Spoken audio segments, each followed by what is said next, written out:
শ্রদ্ধাভাজন আমিনুল সহ জাতীয়তাবাদী যুবদল, জাতীয়তাবাদী স্বেচ্ছাসেবক দল, জাতীয়তাবাদী কৃষক দল সহ সকল অঙ্গ সহযোগী সংগঠনের নেতৃবৃন্দ এবং প্রাণের সংগঠন বাংলাদেশ জাতীয়তাবাদী ছাত্র দলের বিপ্লবী সভাপতি, আন্দোলন সংগ্রামের রাজপথের প্রমিথিস কাজী রবিনুল ইসলাম শ্রাবণ সহ ছাত্রদল পাঁচটি রাজপথ খাতে ঢাকা বিশ্ববিদ্যালয়, ঢাকা মহানগর দক্ষিণ, ঢাকা মহানগর উত্তর, ঢাকা মহানগর পূর্ব, ঢাকা মহানগর পশ্চিম, সরকারি Dhaka college, Bangla college, Titumir college, Tejgaon college, Tamil Nadu বিশ্ববিদ্যালয় কলেজ, ইডেন মহিলা কলেজ, বেগম বদরুন্নেসা কলেজ সহ বেসরকারি বিশ্ববিদ্যালয়, জগন্নাথ বিশ্ববিদ্যালয়, জাহাঙ্গীরনগর বিশ্ববিদ্যালয়, সকল রাজপথের জাতীয়তাবাদী আদর্শের সূর্য সৈনিকরা এবং দেশমাতার আদর্শিক সন্তানেরা সকলকে জানাচ্ছি বিপ্লবের শুভেচ্ছা, রক্তবীর অভিনন্দন।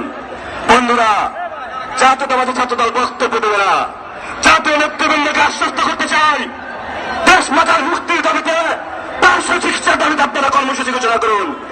জাতীয়তাবাদী ছাত্রদল প্রস্তুত রয়েছে ইনশাআল্লাহ, বুকের শেষ রক্তবিন্দু দিয়ে তার আদর্শিক মায়ের মুক্তির লক্ষ্যে জাতীয়তাবাদী ছাত্রদল কাজ করে যাবে।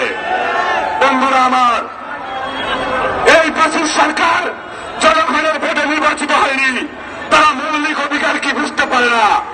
দেশনেত্রী বেগম খালেদা জিয়ার সুচিকিৎসা তার মৌলিক অধিকার, তার মৌলিক অধিকার যদি ব্যাহত হয়, একমাত্র পথ আন্দোলন, দুর্বল আন্দোলনের মাধ্যমে এদেশের ভালো মানুষের মৌলিক অধিকার তথা গণতান্ত্রিক অধিকার বাস্তবায়ন করা হবে।